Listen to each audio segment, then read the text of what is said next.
Kamu sekarang ada di Tanah Toraja, Sulawesi Selatan, tanah orang-orang mati yang dibangkitkan. Dan di video ini panggil aku Sang Baine ya, yang artinya teman perempuan dalam bahasa Toraja.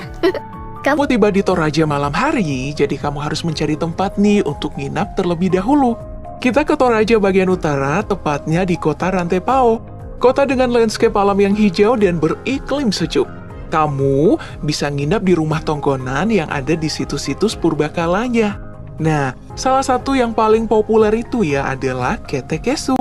Jaraknya 5 km dari kota Rantepao. Tapi, karena terlalu ramai kunjungan, aku akan ngajak kamu nih ke salah satu area tongkonan tua yang lumayan sepi bernama Buntu Pune. Iklim dingin ditemani suara binatang malam akan membuatmu tidur nyenyak saat melepas lelah. Wah, selamat pagi buta. Seperti kebanyakan desa dan perkampungan, ritme orang-orang Toraja lambat tapi teratur. Bangun pagi adalah kebiasaan mereka. Dibangunkan alarm alami, kolaborasi antara kokokan ayam, suara anjing, dan nyanyian burung. Bangunlah lebih cepat ya, karena jika waktumu sedikit di Toraja, sayang sekali jika kamu tidak merasakan pagi Toraja dengan seksama. Oke, waktunya untuk melihat dengan jelas ukiran rumah tongkonan tempatmu menginap. Ukiran kerbau dan tanaman sebagai lambang kemakmuran, sedikit ukiran bergambar orang-orang sebagai lambang kekeluargaan, dan ada ukiran matahari simbol menyambut kelahiran. Rumah tongkonan dulunya adalah tempat para keluarga besar. Untuk tongkonan Buntu Pune sendiri, ini merupakan kediaman keluarga Pong Maramba, tokoh pejuang Toraja yang melawan pendudukan Belanda, pemangku adat yang cukup dikagumi. Dan rumah yang kamu tempati menginap ini dulunya juga berfungsi sebagai benteng pertahanan keluarga. Rumah tongkonan memang sangat khas, panjang persegi dengan atap seperti perahu, bergaya panggung dengan 2 bagian, bagian bawah tempat biasanya anjing piaraan nyender santai, lalu di bagian atas adalah tempat penghuninya.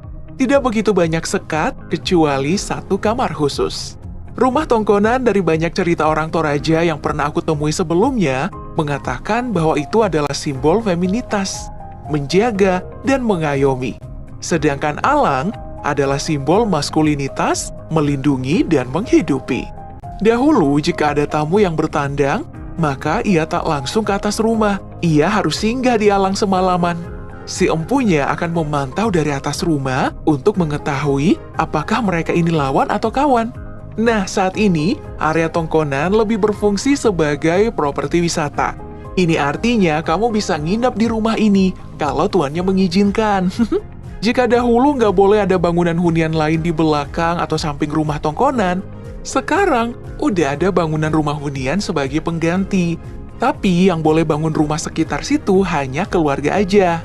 Namun beredar cerita di kalangan tertentu nih bahwa salah satu cara orang Toraja melawan gempuran peralihan fungsi lahan untuk kebutuhan wisata, seperti pembangunan hotel, atau kebutuhan pertanian skala besar, seperti kebun kopi untuk industri, adalah dengan mengubah area tongkonan sebagai lokasi wisata budaya. Mereka beneran dibuat mati kutu, tapi apalah daya, tongkonan ratusan tahun bisa selamat, tidak dihambur oleh pembangunan dan perkembangan, adalah dengan tunduk di bawah logika pariwisata. Meskipun itu berarti mengubah pola masyarakatnya sendiri.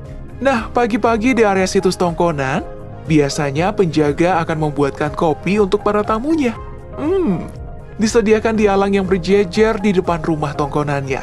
Tapi jika tidak, kamu bisa cari kopi hangat di warung-warung terdekat kok. Ada banyak kopi di sana.